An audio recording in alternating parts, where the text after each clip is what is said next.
Historia 1 del hostal donde todos los huéspedes desaparecen antes del amanecer en Burgos. Me llamo Adrián Ortega, tengo 34 años, soy paramédico y vivo en Valencia. Lo que voy a contar sucedió hace 2 años, en un viaje que hice solo al norte de España.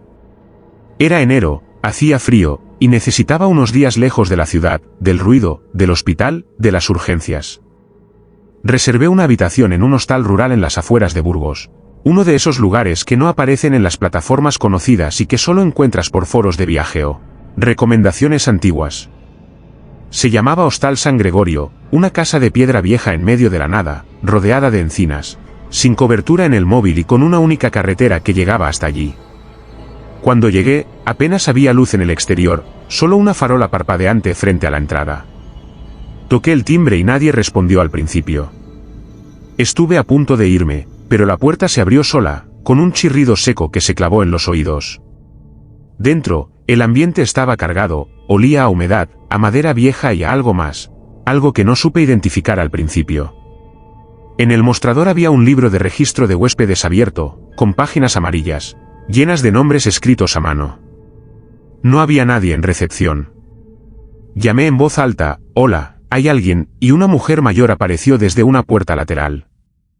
No saludó, no sonrió. Me pidió el nombre, apuntó algo en un papel y me entregó una llave sin decir nada más. Llave número 7.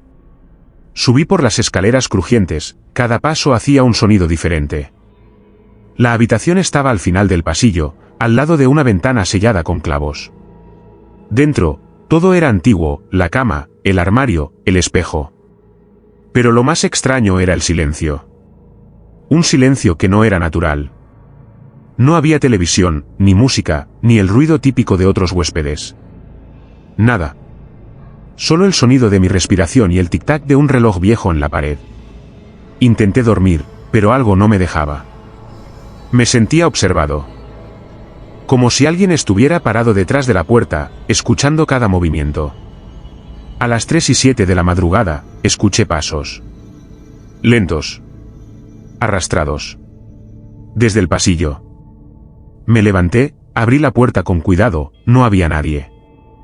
Pero al volver a la cama noté algo que antes no estaba, el libro de registro estaba sobre la silla, abierto en una página que no vi cuando llegué. Mi nombre estaba ahí, sí, pero la fecha de salida ya estaba escrita, al día siguiente. En lápiz rojo. Me levanté, bajé las escaleras y encontré la recepción vacía. Miré detrás del mostrador. Había más libros, todos con nombres y fechas de entrada, pero ninguna salida. Y junto a ellos, una caja llena de objetos personales, relojes, gafas, carteras. Todo muy ordenado. Empecé a sentir un miedo extraño, una presión en el pecho, como si el hostal respirara conmigo. Subí de nuevo, pero al pasar por las otras habitaciones, noté que todas las puertas estaban entreabiertas. Miré dentro de la número 3 y vi una maleta abierta, ropa doblada sobre la cama, como si alguien acabara de llegar. Pero no había nadie. Lo mismo en la habitación 5. Y en la 6, una lámpara encendida y una taza de café todavía caliente. Empecé a pensar que alguien me estaba jugando una broma, que no era posible tanta coincidencia. Pero entonces miré por la ventana del pasillo y lo vi. Afuera, bajo la farola, había una figura quieta. Muy quieta. No se movía, no parecía respirar. Solo estaba allí, mirando hacia la fachada. Cerré la cortina y regresé corriendo a mi habitación. Trancada la puerta, traté de convencerme de que era solo el cansancio. Me acosté vestido. No quería dormir. Pero lo hice. Me desperté sobresaltado por un golpe seco. Alguien había cerrado la puerta del baño con fuerza. Me levanté temblando, fui hasta allí, y encontré algo grabado en el espejo, como si lo hubieran rayado con una uña: no salgas. Salí de la habitación y el pasillo estaba completamente a oscuras. Corrí hasta la planta baja, pero la entrada estaba cerrada con cadenas. Intenté abrir las ventanas, pero estaban selladas con tablones desde fuera. No había señal. No había salida. Entonces vi algo peor. Frente al recibidor, había un gran espejo antiguo, cubierto por una tela. Me acerqué sin saber por qué y levanté la tela. Y lo vi. A mí mismo. Pero no como estaba en ese momento, sino más pálido, con los ojos vacíos, la ropa mojada, y detrás de mi reflejo, los otros. Los que estaban en las fotos del registro. Los que ocupaban las habitaciones vacías. Todos me miraban. Todos quietos. Como si esperaran. Como si ya supieran que yo era el siguiente. Perdí la noción del tiempo. Estuve allí horas, tal vez días. Sin luz, sin comida, sin sueño. Cada vez que cerraba los ojos, escuchaba voces. Voces que decían mi nombre. Voces que pedían ayuda. Hasta que amaneció. O eso pensé. Porque de repente todo se iluminó, el sol entraba por las ventanas que antes estaban selladas, y la puerta principal estaba abierta de par en par. Salí corriendo, sin mirar atrás. Al llegar al primer pueblo, nadie conocía el Hostal San Gregorio. Dijeron que ese lugar había cerrado en los años 80, después de que desaparecieran varios turistas. La policía nunca encontró nada. Pero yo estuve allí. Yo vi lo que pasa antes del amanecer. Y aunque logré salir, sé que algo me siguió. Porque desde aquella noche, cada vez que me despierto, falta algo de mí. Algo que no sé nombrar. Algo que quizás se quedó allá, en ese cuarto número 7. Historia 2. Las cámaras captaron algo debajo de la cama que no estaba allí en persona. Me llamo Camila Rivera, soy de Guadalajara y trabajo como analista de seguridad privada para una pequeña cadena de hoteles boutique. Esta historia ocurrió en marzo del año pasado, cuando me enviaron a revisar un incidente en uno de nuestros establecimientos en la ciudad de Puebla. El hotel se llama Casa Florencia, y es una antigua casona restaurada, con solo 8 habitaciones, decorada con muebles coloniales y paredes de adobe grueso que mantienen el frío fuera. En general, es un lugar tranquilo, con huéspedes que suelen ser parejas o turistas extranjeros que buscan una experiencia más íntima y tradicional. Lo que me llevó allí no fue una queja de cliente, ni un problema técnico. Fue algo más confuso. La recepcionista de noche, una joven llamada Marisol, reportó un suceso extraño. Un huésped había salido corriendo de su habitación a las 3 de la madrugada, pálido, temblando, diciendo que había alguien debajo de su cama. Según él, había visto un rostro. Uno con ojos abiertos y vacíos. Lo más inquietante fue lo que dijo después: estaba ahí, pero no estaba. Pidió el reembolso, se negó a volver al cuarto y se marchó sin llevarse su mochila. Nadie quiso entrar a la habitación esa noche. La dejaron cerrada hasta que yo llegara al día siguiente.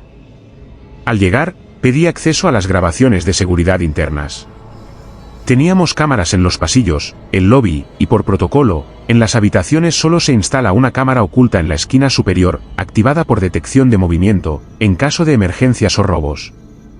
Esa cámara, en la habitación 4, se había activado 3 veces entre las 2:58 y las 3:10 de la madrugada. Las imágenes eran en blanco y negro, y bastante nítidas. Empecé a revisar desde las 2:45.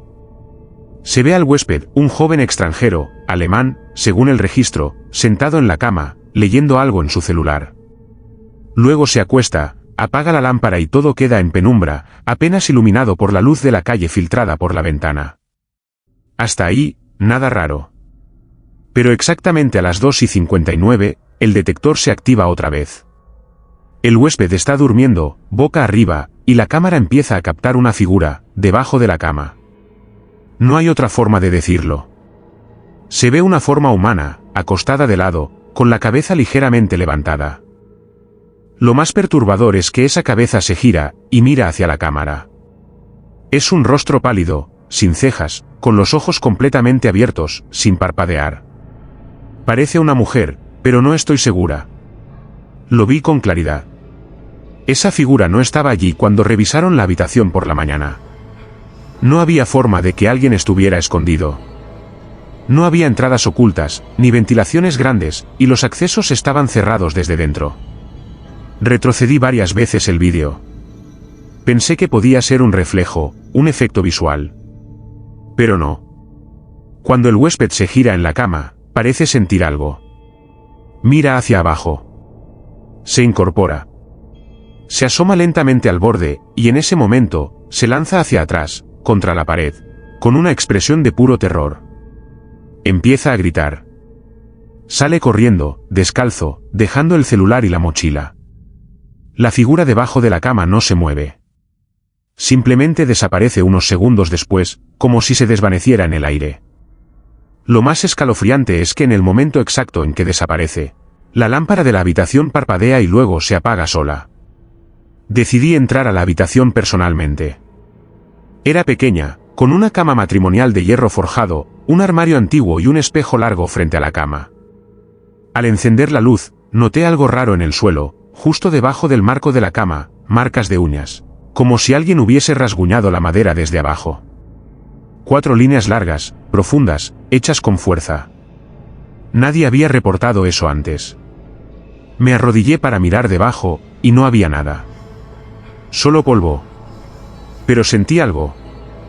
Una corriente fría, muy localizada, como si hubiera una respiración helada a centímetros de mi cara. Me levanté de golpe. Decidí revisar las grabaciones de días anteriores.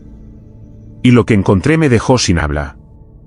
Esa figura, esa misma cara, aparece en al menos otras 3 grabaciones de huéspedes distintos en la misma habitación, en diferentes fechas.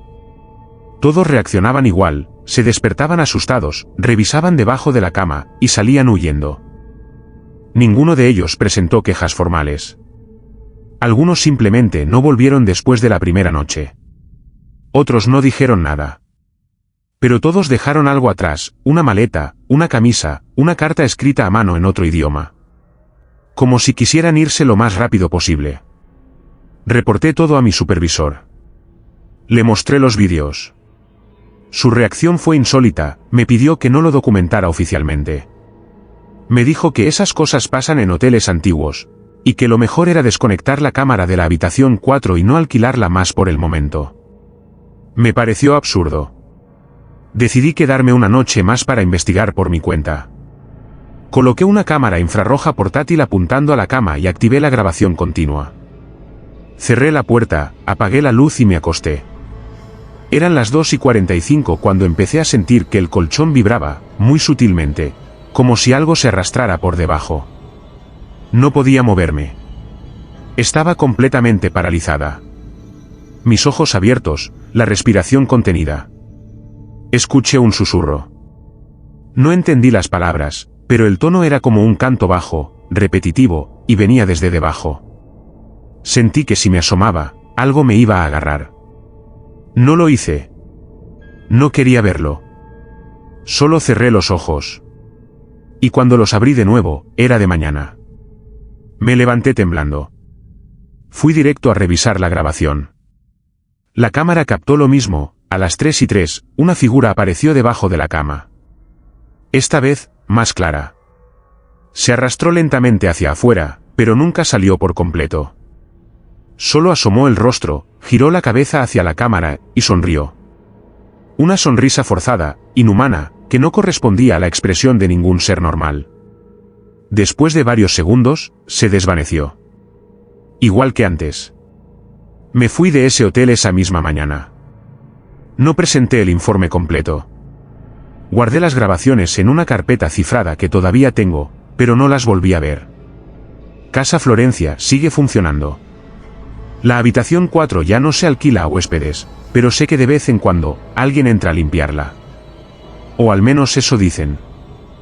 Porque una semana después de mi visita, la empleada de limpieza desapareció. Su carrito fue encontrado en el pasillo, frente a la habitación, con la puerta entreabierta. Nunca se supo más de ella. Nadie revisó las cámaras esa vez. O si lo hicieron, jamás lo compartieron. Desde entonces, cada vez que entro a una habitación de hotel, reviso debajo de la cama. Siempre. Aunque no vea nada, no dejo de pensar que tal vez las cámaras sí lo verían. Porque hay cosas que no están allí en persona, pero están. Esperando que alguien las mire. Historia 3. Vi una figura reflejada en la TV apagada del hotel en Chihuahua. Me llamo Esteban Morales, tengo 38 años y trabajo como técnico de telecomunicaciones. Por mi profesión, viajo con frecuencia a distintos estados de México para instalar o reparar antenas, sistemas de cable o redes privadas.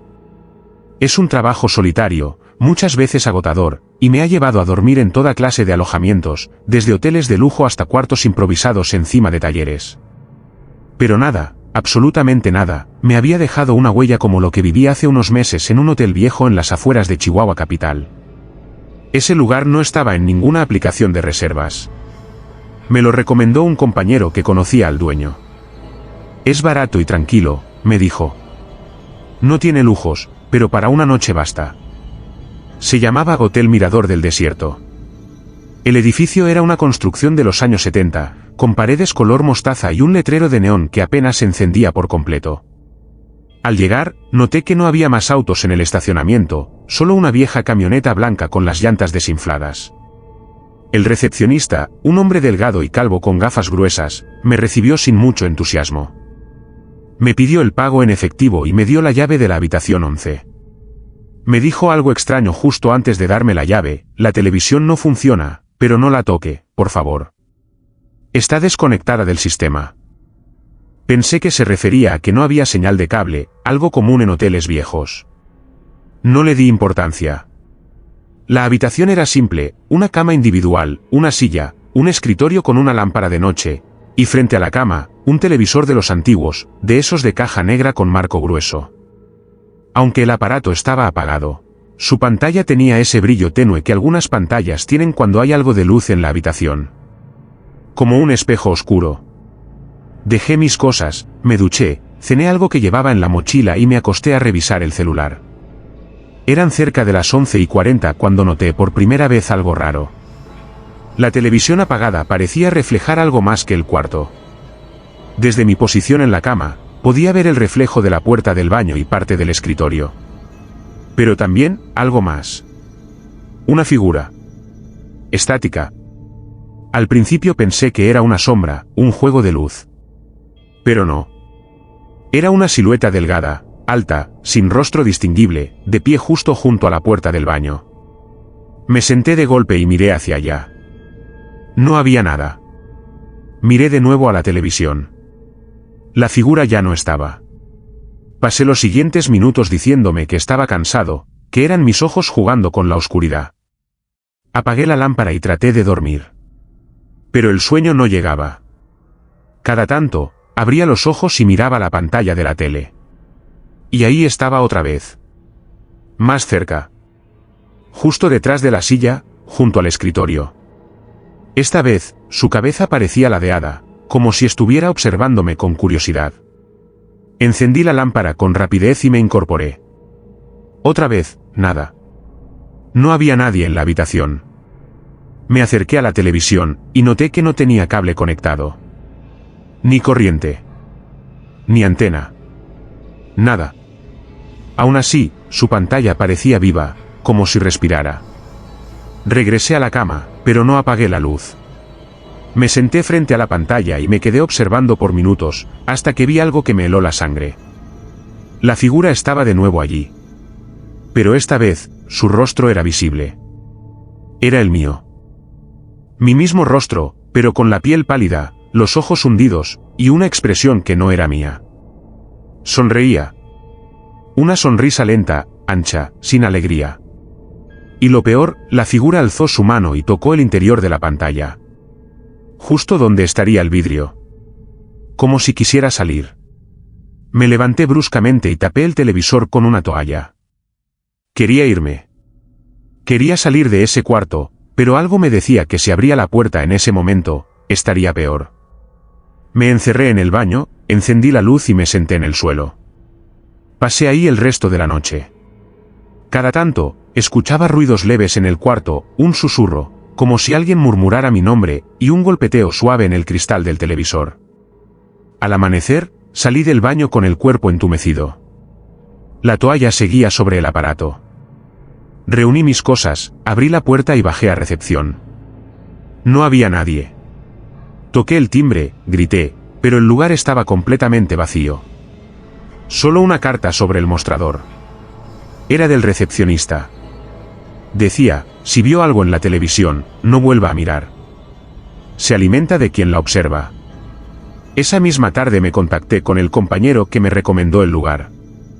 Me dijo que no sabía que seguía abierto. que su tío, el dueño, había muerto el año pasado, y que el hotel debía haber cerrado. Le mandé fotos del cuarto, del letrero. Me juró que todo eso había sido desmontado meses atrás.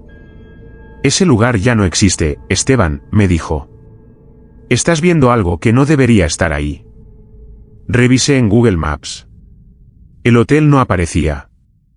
Fui al lugar días después con otro técnico. En el terreno solo había un lote vacío, con maleza y escombros. Como si el hotel nunca hubiese estado ahí. No he vuelto a ver esa figura, pero desde aquella noche, cada vez que paso frente a una televisión apagada, no puedo evitar mirar de reojo. Y cuando me veo reflejado, hay veces, muy pocas, en que mi reflejo no se mueve al mismo tiempo que yo. Se queda un segundo más, como si dudara. Como si estuviera recordando que, por una noche, fui yo quien lo vio primero. Historia 4 del huésped que no tenía ojos, pero igual me miraba en Houston. Me llamo Luis Alberto Cedeño, soy de Monterrey y trabajo como conductor de transporte de carga entre México y Estados Unidos. Paso semanas en la carretera, cruzando la frontera con mercancías legales, durmiendo en moteles baratos o en estaciones de servicio, dependiendo de la ruta y el cansancio. Es un trabajo duro, solitario, y uno aprende a no hacer demasiadas preguntas. Esto que voy a contar pasó en una de esas rutas largas, camino a Dallas, cuando una tormenta eléctrica me obligó a detenerme en Houston. Era una noche de octubre, muy oscura, con rayos constantes que iluminaban el cielo como si algo estuviera por romperse allá arriba. La lluvia era tan fuerte que decidí buscar el primer lugar donde pudiera dormir unas horas y proteger el camión. El GPS me marcó un motel barato en las afueras, uno de esos que parecen sacados de otra época, con letreros apagados, recepciones vacías y habitaciones con alfombras húmedas. El lugar se llamaba Palace Inn, aunque de palacio no tenía nada. Me atendió una mujer mayor, con voz ronca y mirada perdida. Me dio la habitación 107, en la planta baja, al final del pasillo. No me pidió identificación. Solo dijo, evite mirar a los otros huéspedes por mucho tiempo. Pensé que era una broma rara o que simplemente estaba cansada. Me encogí de hombros, tomé la llave y fui directo a la habitación. Era lo que uno espera, cama doble, cortinas pesadas, una televisión vieja y olor a humedad. Dejé mis cosas, me quité los zapatos y me tiré sobre la cama con el celular en la mano. Pero la señal era muy débil. Apenas llegaba algo de internet, así que decidí apagar todo y tratar de dormir. Ya eran más de las 11 cuando escuché el sonido. Una puerta cerrándose al final del pasillo. Luego pasos. Lentos, arrastrados, como si alguien caminara descalzo. Me levanté con curiosidad y miré por la mirilla de la puerta. No vi a nadie al principio. Pero justo cuando estaba por alejarme, una figura se detuvo frente a la habitación 105, al lado de la mía. Era un hombre. Alto, delgado, con la cabeza ligeramente inclinada hacia adelante. Vestía un abrigo largo y oscuro, como de otro tiempo. Me llamó la atención que no tenía maleta, ni llaves, ni nada en las manos. Solo se quedó parado ahí, frente a esa puerta, sin moverse. Algo en su postura era erróneo. No sé cómo explicarlo. Como si su cuerpo no estuviera del todo alineado con la gravedad. Cuando finalmente se giró, sentí que mi estómago se encogía. Donde deberían estar los ojos, solo había piel lisa. Nada. Ni párpados, ni huecos. Una cara humana, sin ojos. Pero aún así, sabía con certeza, que me estaba mirando. Sentí su atención clavada en mí a través de la puerta cerrada, como si hubiera sabido desde el inicio que yo estaba espiando. Retrocedí y cerré la cortina, tratando de calmarme. Me dije que estaba cansado, que la lluvia y el insomnio me estaban jugando una mala pasada. Me acosté de nuevo, pero no logré dormir. Cada tanto, los truenos iluminaban el cuarto, y cada vez que eso pasaba, creía ver una sombra moviéndose por debajo de la puerta, como si alguien estuviera parado allí afuera, esperando. A la 1:13 de la madrugada, la televisión se encendió sola. No tenía control remoto a la vista, y estaba segura de que la había desconectado al llegar. Lo peor fue que no mostraba ningún canal.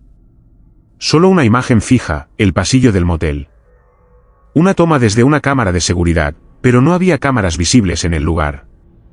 En la imagen, se veía claramente la puerta de mi habitación, y frente a ella, la figura del hombre sin ojos, de pie, inmóvil. Como si el televisor me mostrara lo que estaba ocurriendo justo en ese momento. Me congelé. Miré la pantalla por varios minutos. El hombre no se movía. Pero cuando parpadeé y volví a enfocar, ya no estaba ahí. La imagen seguía, pero el pasillo estaba vacío. Me acerqué lentamente a la puerta y, con miedo, miré por la mirilla. No había nadie. Pero sentí algo detrás de mí. Un cambio en la temperatura del cuarto, como si alguien más estuviera respirando ahí conmigo. Me giré en seco. Nada. Solo el reflejo de mi rostro en el espejo del armario. Pero, no era exactamente mi rostro. Mis ojos estaban cerrados en el reflejo. Yo los tenía abiertos, pero el reflejo dormía. El resto de la noche fue una tortura. Cada vez que cerraba los ojos, lo veía. De pie en la esquina de la habitación. Sin moverse. Sin ojos. Pero con esa presencia densa, invasiva. Como si me hablara sin palabras, solo con su atención. A las 4:20, la lámpara de la mesa de noche estalló, lanzando chispas. La habitación quedó a oscuras por completo. Y entonces, en la pantalla del televisor apagado, vi mi reflejo otra vez. Pero había alguien más detrás. Su silueta. No se movía. Solo estaba ahí. Observando. Me fui antes del amanecer. No me importó la lluvia ni el cansancio. Subí al camión y conduje sin parar hasta llegar a Dallas. Cuando finalmente pude dormir, soñé con él. Estaba en el asiento del copiloto. Sin ojos. Pero me miraba. Sentía su atención quemándome la piel. Días después, intenté buscar el Palace Inn en mapas o directorios. Encontré varios con ese nombre, pero ninguno en esa dirección. Pregunté a otros conductores. Algunos decían haber oído hablar de un motel viejo donde pasaban cosas raras, pero nunca lo habían visto personalmente. Uno me dijo que quizás ese lugar ya no estaba en este plano. Que hay sitios que solo se abren a ciertas personas, a quienes ya están marcadas. Desde esa noche, tengo pesadillas recurrentes. Siempre lo mismo, estoy en una habitación de motel, escucho pasos, me acerco a la puerta, y cuando miro por la mirilla, ahí está él. Sin ojos. Pero mirándome. Esperando. Como si supiera que tarde o temprano, voy a volver. Y esta vez, no voy a poder salir. Historia 5 del hostal donde cada huésped deja una parte de sí antes de marcharse. Me llamo Valeria Jiménez. Soy fotógrafa de arquitectura y he recorrido una buena parte de México y España documentando casas coloniales, ruinas, conventos, y todo tipo de estructuras antiguas que conservan la historia entre sus paredes. Justamente por eso, me volví muy escéptica con el tiempo. He dormido en lugares donde se decía que se aparecían monjas, niños llorando o espíritus atrapados en sótanos. Y nunca me pasó nada, hasta que llegué a un hostal escondido en el corazón de Cuenca, España. Era parte de un proyecto personal, documentar edificaciones rurales transformadas en alojamientos. Una amiga en Madrid me pasó el dato de ese lugar, llamado Hostal La Encina, diciendo que no estaba en plataformas conocidas, pero que era especial, con una arquitectura medieval bien conservada y un aire místico que le daría un toque único a mis fotos. Desde fuera, el hostal parecía una casa de campo cualquiera, con una fachada de piedra cubierta por hiedra y una reja antigua que chirriaba al abrirse. Al entrar, noté que el ambiente era diferente. No por lo antiguo, sino por la sensación. Algo en el aire, una quietud espesa, como si el tiempo pasara más lento ahí dentro. Me recibió una mujer de cabello blanco y manos delgadas. No dijo su nombre. Solo me entregó una llave de hierro negro con una etiqueta de papel donde se leía Habitación 6. Me pidió amablemente que no cambiara de cuarto durante mi estancia, y que si sentía algo raro, intentara no resistirse.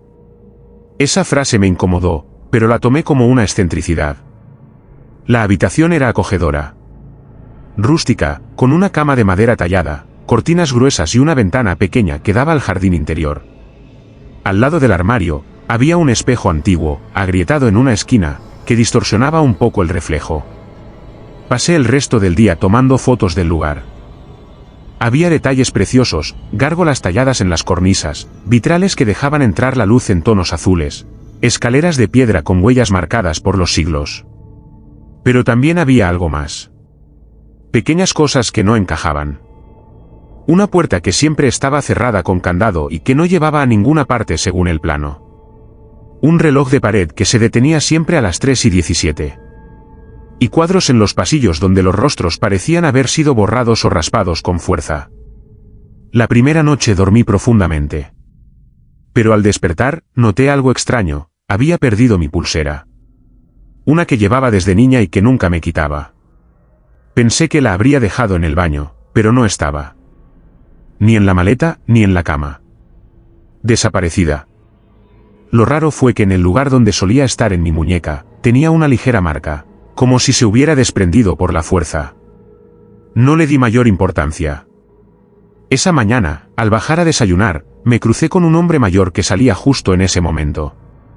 Tenía una expresión extraña, como de derrota, y caminaba con lentitud. Cuando pasó junto a mí, vi que le faltaba un dedo. No era una amputación médica. Era, como si simplemente nunca hubiera estado ahí. Luego, durante el desayuno, la mujer de la recepción me dijo que algunos huéspedes dejaban algo de sí al irse. Pensé que hablaba en sentido figurado. Pero comencé a notar más detalles inquietantes. Un huésped joven que tartamudeaba sin cesar, aunque según él jamás había tenido ese problema.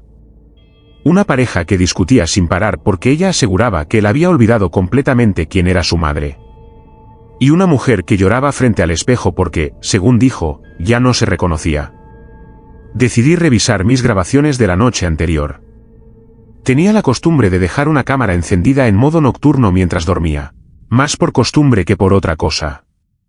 Al revisar el vídeo, algo me heló la sangre, a las 3:17 exactamente, la cámara se movió sola, como si alguien la empujara ligeramente. Y por un instante, muy breve, se ve una sombra en la esquina del cuarto. No era mi sombra. No era humana. Era alta, delgada, y se movía sin hacer ruido, deslizándose. Esa noche no pude dormir. Dejé la lámpara encendida, y cada vez que cerraba los ojos, sentía que alguien se acercaba. Como si algo invisible se inclinara sobre mí. Al amanecer, sentía el cuerpo pesado, y el brazo izquierdo dormido. Cuando fui al baño, noté que algo más había desaparecido. Una cicatriz en mi codo. Una cicatriz que había tenido desde niña. Ya no estaba. La piel estaba lisa, como si jamás hubiera existido. Empecé a entrar en pánico. Bajé a la recepción para pedir explicaciones, pero la mujer solo me miró con calma y dijo, cada noche, el hostal toma algo que le pertenece. Así funciona. Nadie se va igual que llegó. Intenté irme ese mismo día. Preparé mis cosas y salí corriendo hacia el auto, pero no arrancaba. El motor no respondía, como si se hubiera drenado la batería, aunque funcionaba perfectamente el día anterior. Caminé hasta el pueblo, pero cada persona a la que le preguntaba por ayuda me respondía lo mismo, ¿el hostal La Encina? Eso cerró hace años. Volví a pie. El camino de regreso se sentía más largo, más torcido. Como si no quisiera dejarme llegar. Cuando al fin lo hice, ya era de noche. Exhausta, entré en mi habitación. Todo estaba igual. Pero había algo sobre la cama. Una foto en blanco y negro, antigua. Era yo. Dormida. Pero más pálida. Y con los ojos abiertos. Me derrumbé. Lloré durante horas. No entendía qué estaba pasando. Esa noche, al dormir, sentí claramente una mano tocando mi espalda. Era una caricia lenta, invasiva. Me levanté gritando. La puerta estaba cerrada con llave desde dentro. Nadie podía haber entrado. Pero el espejo reflejaba algo más en la habitación. Una figura parada detrás de mí, inmóvil. Observándome. Al amanecer, el auto arrancó sin problemas. Me fui sin mirar atrás. Días después, al regresar a Madrid, me enfermé. Perdí el sentido del gusto por semanas. Luego empecé a olvidar palabras. A veces despertaba sin recordar mi nombre completo. Fui a médicos, neurólogos, pero no encontraron nada. Mis fotos de aquel lugar desaparecieron de mi tarjeta de memoria. Ni una sola imagen. Como si jamás hubiera estado ahí. Pero yo sé la verdad. El hostal existe. Y toma algo de ti. Un recuerdo, una parte del cuerpo, un rasgo. Algo. Nadie se va ileso. Yo dejé varias cosas allá, pero no sé cuántas me quedan por perder. Y cada vez que cierro los ojos a las 3:17, siento que esa sombra sigue conmigo. Esperando llevarse lo que falta. Historia 6. Dormí en un colchón marcado con un número en Sevilla, y era el siguiente. Me llamo Marcos Gutiérrez, soy de Oaxaca, México, y hace un par de años pasé una temporada en España gracias a una beca de intercambio universitario. Tenía 23 años y una mochila con más sueños que certezas. Durante los primeros meses viví en Madrid, pero cuando terminaron las clases, aproveché para recorrer el sur del país. Llegué a Sevilla a mediados de julio, con el calor aplastante típico del verano andaluz, y sin mucho dinero. Empecé a buscar hostales económicos, y fue un chico argentino que conocí en un bar quien me habló de uno que no aparecía en internet, pero que siempre tenía camas libres. Me dio una dirección escrita en una servilleta, calle Azucena, número 9. El lugar era una casa vieja, de esas con fachada angosta y persianas de madera, casi sin señales de que funcionaba como alojamiento. Golpeé la puerta de hierro oxidado y me abrió una mujer de mediana edad, con el cabello negro recogido, piel muy blanca y ojos extremadamente oscuros. No sonrió. Solo preguntó si venía por una noche o más. Le dije que una noche, quizás 2. Asintió, me hizo pasar por un pasillo estrecho donde todo olía a incienso y humedad, y me llevó hasta un cuarto en el segundo piso. Era simple, cama individual, ventilador de techo, una silla, y una ventana pequeña con rejas. Lo extraño fue el colchón. Al quitar la colcha para acomodarme, noté que tenía un número escrito con marcador negro en una de las esquinas. El número 12. Pensé que tal vez era un sistema del hostal para identificar los colchones o para organizar la limpieza. Pero cuando le pregunté a la encargada, solo me dijo, no te preocupes por eso. Aquí todos los colchones están numerados. Tú eres el 12 ahora. La frase me pareció rara, pero la dejé pasar. Me acosté temprano. Había sido un día largo y el calor drenaba cualquier energía. Sin embargo, esa noche fue distinta. Me desperté alrededor de las 3 de la madrugada, sin saber por qué. Todo estaba en silencio, excepto por un sonido suave, como un crujido constante. Miré a mi alrededor. Nada parecía fuera de lugar. Pero cuando giré hacia la pared, vi una sombra moviéndose, no por la luz exterior, sino desde dentro de la habitación.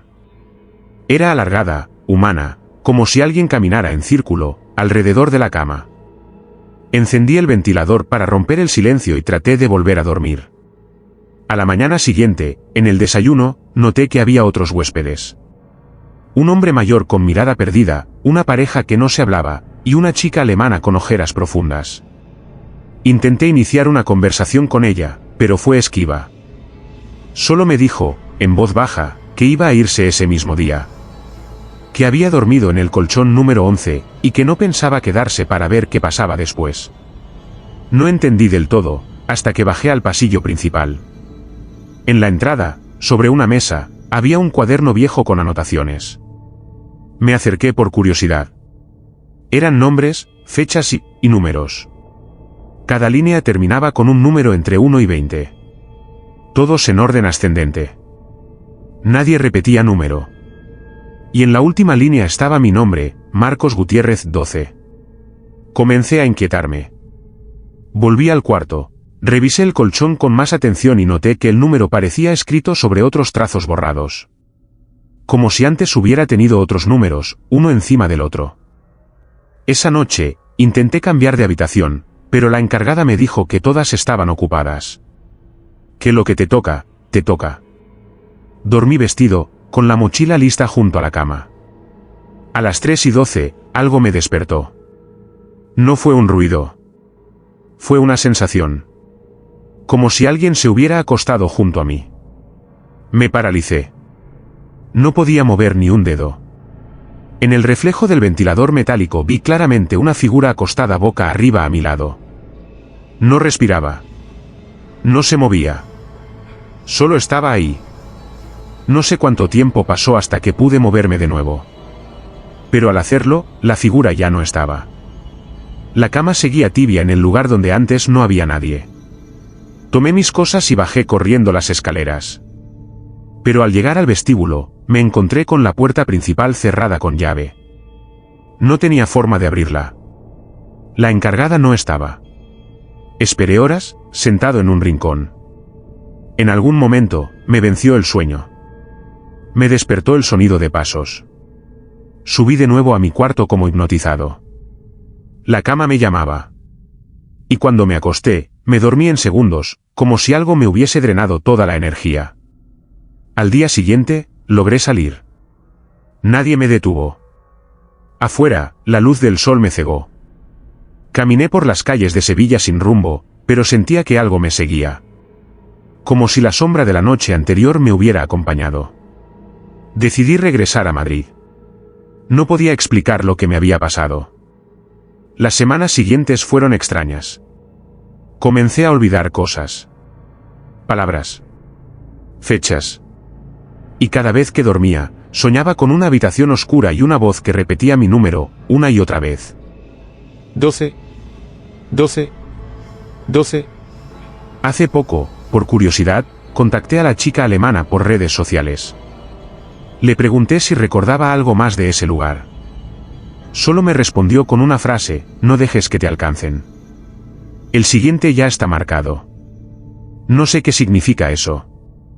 Pero desde entonces, en mi propio colchón, en mi casa, apareció un número. Muy tenue, casi imperceptible. El número 13. Historia 7. El huésped que aparece en todas las fotos, aunque nunca estuvo ahí en Denver. Me llamo Carolina Méndez, tengo 34 años, nací en Ciudad de México y soy diseñadora gráfica freelance. Siempre he trabajado desde casa, pero hace unos meses decidí hacer algo que llevaba tiempo postergando: recorrer algunos lugares de Estados Unidos con mi cámara, sin plan fijo, sin horarios, solo yo, la carretera y mis ganas de coleccionar memorias visuales. Fue así como llegué a Denver, Colorado, a finales de otoño. El aire era frío, seco, y el cielo, completamente despejado. Reservé un cuarto por 4 noches en un pequeño hotel llamado The Albany House, en las afueras de la ciudad.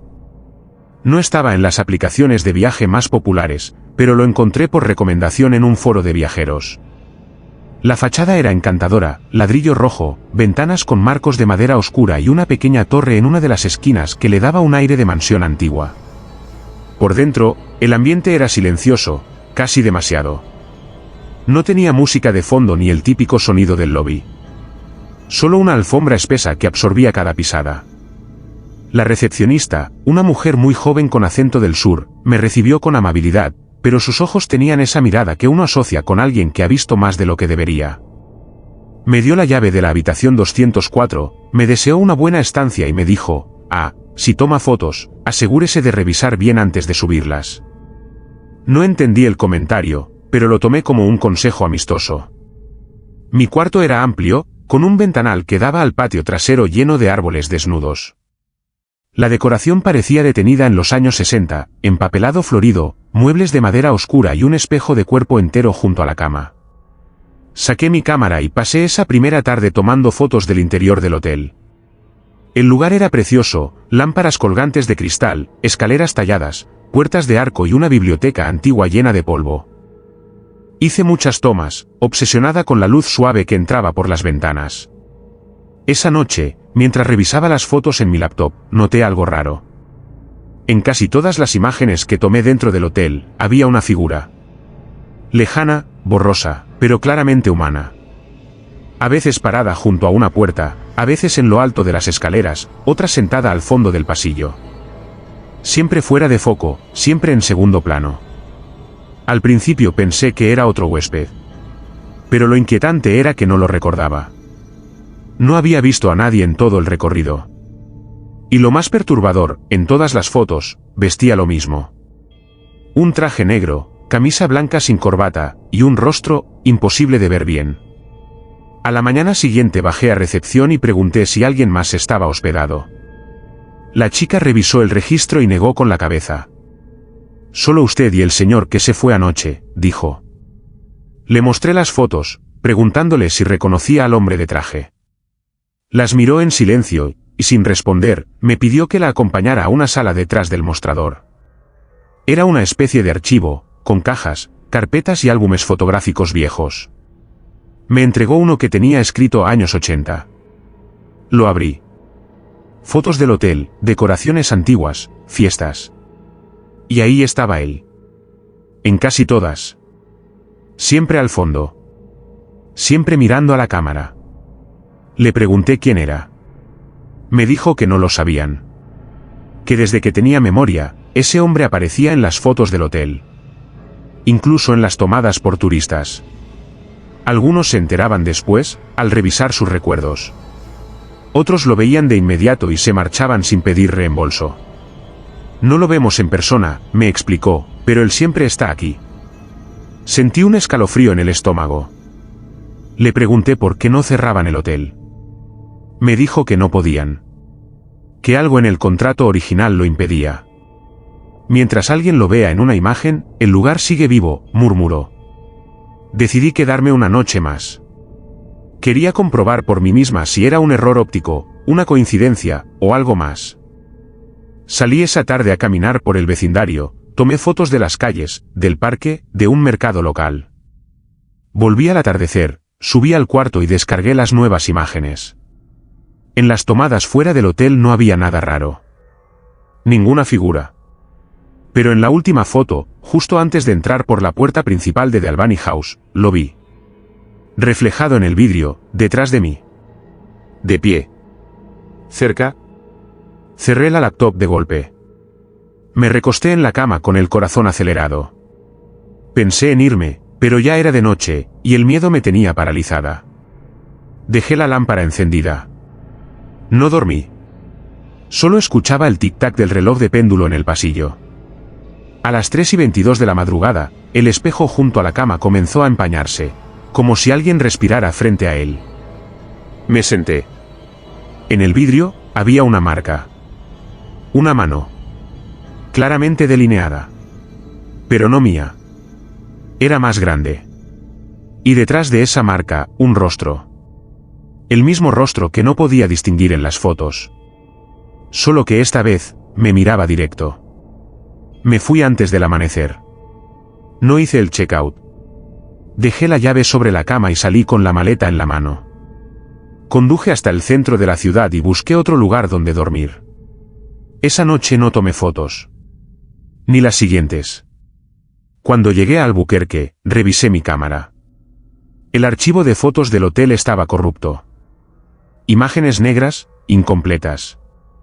Excepto una. Solo una se salvó. Era una foto de mí, dormida. Tomada desde dentro del cuarto.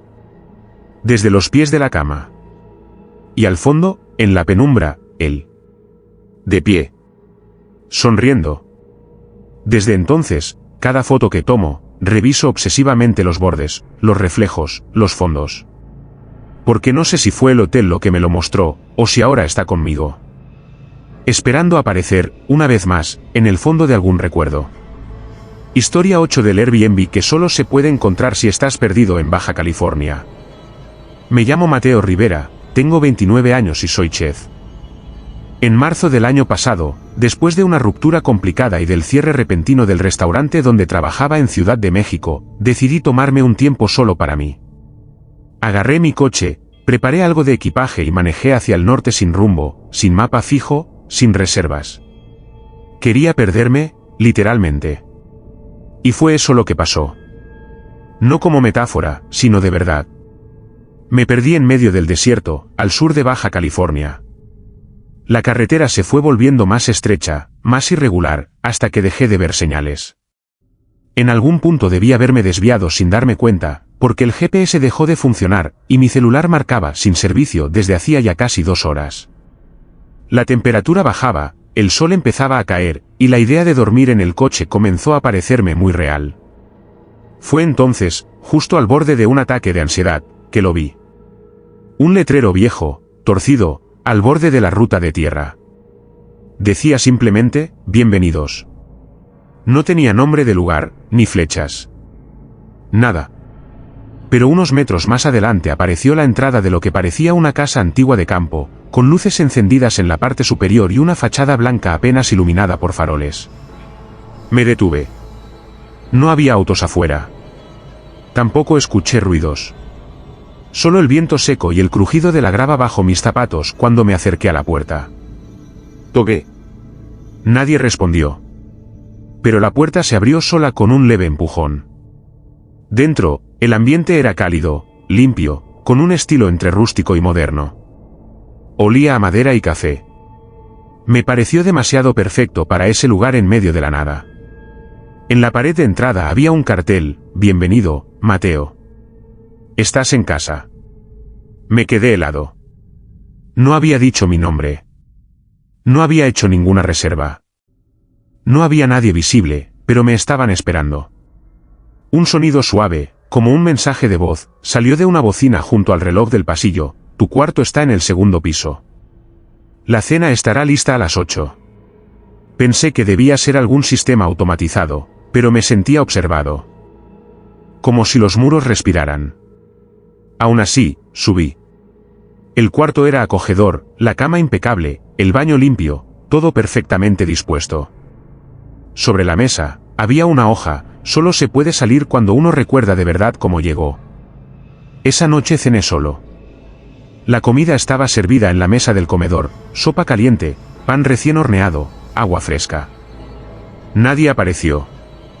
Ninguna voz. Ninguna sombra. Solo la certeza de que yo no estaba solo. Me acosté temprano, exhausto, convencido de que al amanecer me iría. Pero cuando desperté, algo había cambiado. El cuarto seguía igual, pero por la ventana ya no se veía la carretera.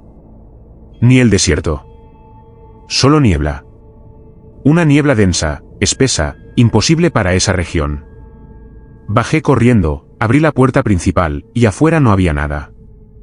Solo esa bruma blanca interminable. Volví al interior. La casa seguía siendo la misma, pero tenía la sensación de que cada vez que giraba la cabeza, los objetos se habían movido ligeramente. La lámpara, la alfombra, los cuadros, como si alguien los estuviera desplazando cuando no los veía. Intenté llamar por ayuda, pero no tenía señal. No había forma de enviar mi ubicación. Revisé el wifi, la red tenía un solo nombre disponible: «Quédate», y no tenía contraseña. Me conecté. El navegador solo abría una página, un calendario con fechas tachadas. Todas pasadas. Solo quedaba una libre. El día en que había llegado. Empecé a desesperarme. Golpeé puertas, ventanas. Nada se rompía. La casa era una prisión disfrazada. En la noche, escuché pasos. No en el pasillo, sino dentro del cuarto. Me cubrí con las sábanas, inmóvil. Y entonces alguien susurró mi nombre. No desde afuera. Desde dentro del colchón. Como si algo se hubiera deslizado bajo él, atrapado en los resortes. Al día siguiente intenté escribir una nota para dejarla junto a la entrada. Quería que, si alguien más llegaba, supiera lo que estaba pasando. Pero cuando regresé minutos después, ya no estaba. En su lugar, había otra nota, escrita con mi misma letra: «No lo arruines esta vez». No recordaba haber escrito eso. Ni siquiera entendía lo que quería decir.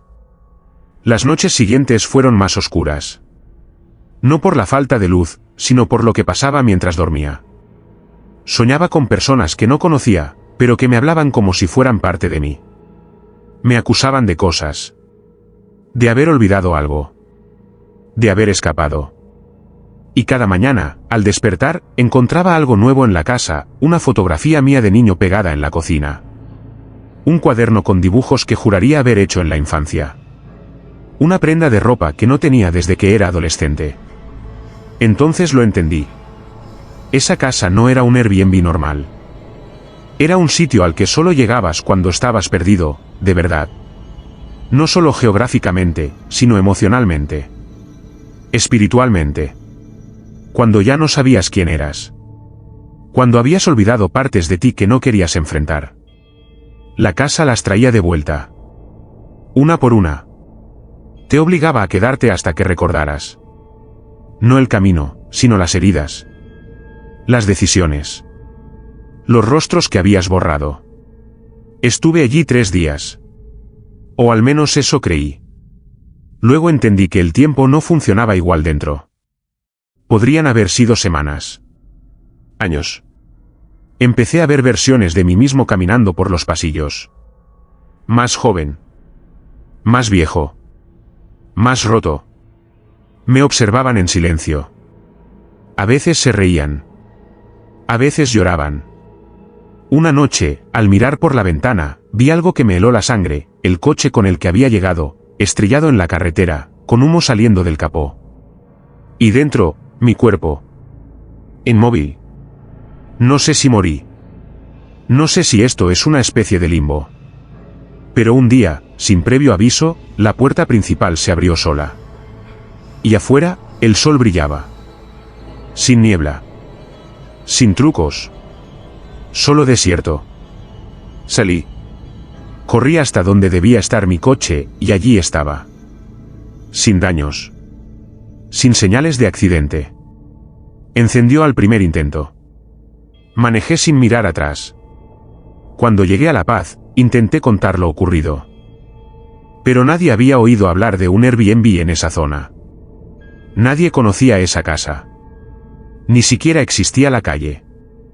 Revisé mis fotos. No había nada. Ninguna imagen. Ningún registro. Solo una, que apareció días después. Una selfie mía frente al espejo del baño de la casa. Pero detrás de mí, muy lejos, en la puerta abierta, había otro yo. Más joven. Más triste. Y todavía atrapado allí. Historia 9. El espejo que me mostraba durmiendo, aunque yo estaba despierto en Salamanca.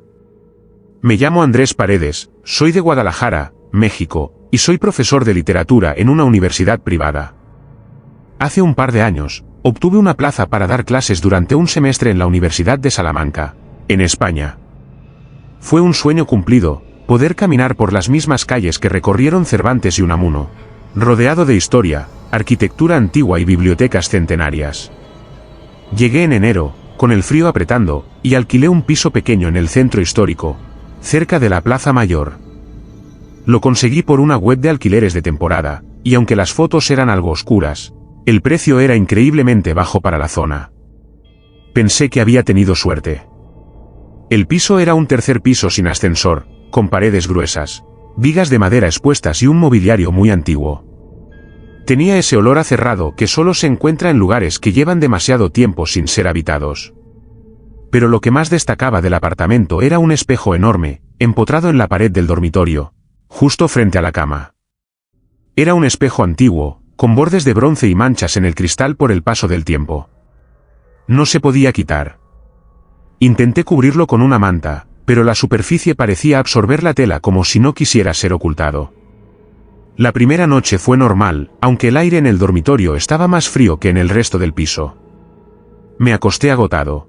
Dormí sin problemas y al día siguiente salí a dar mi primera clase sin pensar demasiado en nada extraño. Pero la segunda noche cambió todo. Me acosté tarde, leyendo un libro, y dejé la luz del buró encendida. Estaba completamente despierto cuando levanté la vista hacia el espejo, y vi algo que no podía ser. En el reflejo, yo estaba dormido. Boca arriba, los ojos cerrados, respirando lento, como en un sueño profundo. Pero mi cuerpo real estaba sentado en la cama, mirando fijamente el cristal. Moví un brazo. Nada. En el reflejo, el brazo seguía inmóvil. Me incliné hacia un lado. El reflejo permanecía acostado. Era como si el espejo no mostrara lo que ocurría en ese momento, sino algo que pasaba en otro plano, o algo que debía pasar. Me acerqué con lentitud, temblando. Cuando toqué el vidrio, sentí un leve cosquilleo en los dedos, como si el espejo respirara. A la mañana siguiente, me dije que debía haberme confundido. Que estaba muy cansado, que había tenido un microsueño, que había alucinado. Me concentré en el trabajo, pero esa noche no pude evitar mirar el espejo otra vez. Y ahí estaba, mi reflejo dormido. Mis ojos cerrados, el pecho subiendo y bajando. Era imposible. Estaba de pie, moviéndome, encendiendo y apagando luces, pero mi reflejo no me seguía. Parecía congelado en un sueño que no me pertenecía. Durante las semanas siguientes, la imagen del espejo comenzó a cambiar lentamente. Al principio, el reflejo solo mostraba a mi doble durmiendo. Luego, empezó a haber pequeñas variaciones, un gesto de dolor en el rostro, una sombra que se deslizaba por el fondo, como si alguien más estuviera en el cuarto, pero solo en ese otro mundo del cristal. Empecé a obsesionarme. Dejé de salir con compañeros. Mis clases empezaron a resentirse. Pasaba horas frente al espejo, grabando vídeos, tomando fotos, esperando algún cambio. Pero en las grabaciones, el reflejo era normal. Solo en persona se mostraba el otro yo. Un día encontré, entre los cajones del armario, una libreta antigua. Las hojas estaban amarillas, la tinta casi borrada. No tenía nombre. Solo notas escritas con letra temblorosa, no mirar después de las 3. Él despierta cuando yo cierro los ojos. Cada noche se mueve más. En la última página, solo una frase: cuando él abra los ojos, yo ya no voy a estar aquí. Esa misma noche, me senté frente al espejo con una taza de café. No tenía intención de dormir. No podía. A las 2:53, el reflejo seguía acostado, quieto. A las 3:04, parpadeó. El reflejo parpadeó. Yo no. Me quedé helado. Mi reflejo abrió los ojos, lentamente. Me miró directo. Pero no era una mirada vacía. Era consciente. Era como si, por primera vez, él también me viera a mí. Se incorporó en la cama reflejada. Yo no me moví. Él sí. Se sentó, cruzó las manos sobre las piernas, y sonrió. Quise correr, romper el espejo, gritar. Pero no pude moverme. Estaba paralizado. Sentí que algo se soltaba dentro de mí, como si una parte de mi conciencia hubiera sido arrastrada hacia esa imagen. Luego el reflejo levantó una mano y apoyó la palma contra el otro lado del cristal. Yo hice lo mismo, como hipnotizado. Pero cuando nuestras manos se tocaron, la superficie ya no era sólida. Desperté al día siguiente tirado en el suelo. El reloj marcaba las 7 de la mañana. La luz entraba por la ventana, y todo parecía normal. Me arrastré hacia el baño.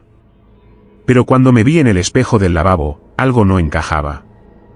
Mi rostro era ligeramente distinto. Más tenso. Más serio. Y mis ojos no eran los míos. No se movían como los míos. Se sentían ajenos. Como si algo detrás de ellos me observara a través de mí. Desde entonces, no me reconozco del todo. A veces hago cosas sin recordar haberlas hecho. Recibo correos que no escribí, tengo conversaciones que no recuerdo haber tenido. Mis sueños son siempre iguales, estoy atrapado en una habitación oscura, frente a un espejo. Pero del otro lado, estoy yo, durmiendo. Hace unos días, un colega de la universidad vino a visitarme. Se quedó en la sala mientras yo preparaba café. Al regresar, lo encontré parado frente al espejo del dormitorio. Me miró pálido y me dijo: pensé que estabas aquí adentro. Juraría que te vi acostado. Le pedí que no volviera nunca más. Intenté marcharme del piso. Quise romper el contrato, devolver las llaves, irme de Salamanca. Pero la agencia no aparece. El número de teléfono ya no existe. Nadie en la universidad recuerda haber aprobado mi estancia. El espejo sigue allí. No puedo cubrirlo. No puedo ignorarlo. Cada noche, mi reflejo duerme un poco menos. A veces se sienta antes que yo. A veces se pone de pie cuando yo estoy acostado. Ya no sé quién soy. Si soy el original, o el que quedó atrapado al otro lado. Solo sé que cuando mi reflejo se levante y cruce el marco por completo, yo voy a desaparecer. Y nadie lo va a notar. Porque él va a vivir mi vida como si siempre le hubiera pertenecido. Historia 10. Alguien me observaba desde el ropero abierto, pero el ropero estaba vacío en Atlanta. Me llamo Gabriel López, soy de Monterrey, México, y trabajo como técnico en instalaciones audiovisuales. En septiembre del año pasado, me enviaron por una semana a Atlanta, Georgia, para montar un sistema de videoconferencia en una oficina nueva del centro. La empresa me reservó un pequeño Airbnb a las afueras de la ciudad, en un barrio tranquilo, con casas de madera y jardines bien cuidados. La anfitriona era una mujer mayor, amable pero distante, que me dejó las llaves bajo una maceta en el porche y me envió un mensaje deseándome buena estancia. La casa era de una sola planta, con decoración antigua, muchas flores secas en floreros y marcos dorados con pinturas religiosas en casi todas las paredes. Tenía un dormitorio con una cama matrimonial, un baño diminuto y un ropero empotrado que ocupaba toda la pared frente a la cama. Era un mueble viejo, de madera oscura, con puertas pesadas que crujían al moverse. El detalle que más me llamó la atención fue que no tenía pestillo. Nunca se cerraban del todo. Esa primera noche estaba agotado. Después de tantas horas de vuelo y trabajo, me duché rápido, cené un sándwich y me metí en la cama. Apagué la luz del techo, dejé encendida la lámpara del buró y me acosté. Y fue entonces, mientras me acomodaba, que noté algo, la sensación incómoda de estar siendo observado. Me incorporé, miré alrededor. Nada. Silencio. Pero mis ojos fueron directo al ropero. Estaba abierto. No de par en par, pero sí lo suficiente como para que la oscuridad de su interior pareciera más profunda que la del resto de la habitación. Me levanté, lo abrí completamente y revisé el interior. Vacío. Solo una percha rota y una manta doblada en una esquina. Cerré las puertas lo mejor que pude y regresé a la cama. Pero el malestar seguía. Sentía un cosquilleo en la nuca. Como si alguien, desde adentro, me estuviera mirando sin pestañear. La segunda noche fue peor. Soñé con una figura parada dentro del ropero, alta, flaca, con una cara borrosa. En el sueño, no podía moverme. Solo escuchaba cómo respiraba. Al despertar, sudando y agitado, vi que el ropero estaba abierto otra vez. Más que antes. Las puertas abiertas casi a la mitad. Juraría haberlas dejado cerradas antes de dormir. Me acerqué y volví a revisar. Nada. Pero el aire dentro del ropero estaba más frío. Como si ahí no existiera calefacción. Desde entonces, empecé a dormir mal. Cada noche sentía una presencia. No veía nada. No escuchaba ruidos. Solo esa sensación insistente, como dos ojos clavados en mí desde la penumbra del armario. Compré cinta adhesiva en una tienda cercana y pegué las puertas del ropero. Me sentí tonto haciéndolo, como un niño con miedo al monstruo del closet. Pero necesitaba dormir. Esa noche dormí mejor. Hasta las 3:41 de la madrugada, cuando un sonido me despertó. El rasgar lento de cinta siendo retirada. Me levanté de golpe, encendí la luz, y vi las puertas, abiertas. La cinta, arrancada en el suelo. Me acerqué lentamente. El interior seguía vacío. Pero había algo nuevo. Sobre la percha rota, colgaba una camisa mía. La había usado el día anterior y la había dejado en la silla. Alguien la había colgado ahí. Llamé a la anfitriona. Le pregunté si alguien más tenía acceso a la casa. Me juró que no. Que era un lugar seguro, que nunca habían tenido problemas. Intenté explicarle lo del ropero, pero cambió el tono. Me dijo, muy seria, que no me obsesionara con eso. No lo mires demasiado, fue lo último que dijo antes de cortar. Esa noche me llevé la silla y la empujé contra las puertas del ropero. Coloqué encima mi maleta, como traba. Me acosté con la lámpara encendida. En algún momento me dormí. Y desperté sobresaltado con un sonido hueco. Al mirar hacia el frente, vi la silla, caída. La maleta, en el suelo. Las puertas, abiertas otra vez. Pero esta vez había algo más. Una figura, quieta, agachada dentro del ropero. No podía ver su rostro. Pero sentí su mirada. No me moví. No grité. Solo la vi, desvanecerse en la oscuridad. Salté de la cama, corrí hacia la puerta, y no se abría. Estaba cerrada con seguro desde dentro. Algo que yo nunca había activado. Tuve que usar todas mis fuerzas para forzar la manija hasta que se abrió. Dormí en el coche esa noche. Al amanecer, regresé solo para recoger mis cosas. La casa estaba en silencio. Pero antes de salir, por impulso, me acerqué al ropero una última vez. Estaba cerrado. Algo que nunca había pasado desde que llegué. Lo abrí despacio. Y dentro había algo que no era mío, una foto. Una Polaroid antigua. Borrosa. Mostraba una habitación similar, y a un hombre dormido. En el fondo, el ropero abierto. Y alguien saliendo de él. No me quedé a averiguar más. Me fui a un hotel. En el check-in, pregunté si tenían armarios empotrados. Me dijeron que no. Respiré aliviado. Pero esa noche, mientras deshacía la maleta, noté algo raro. Una mancha oscura en la parte trasera de una de mis camisas.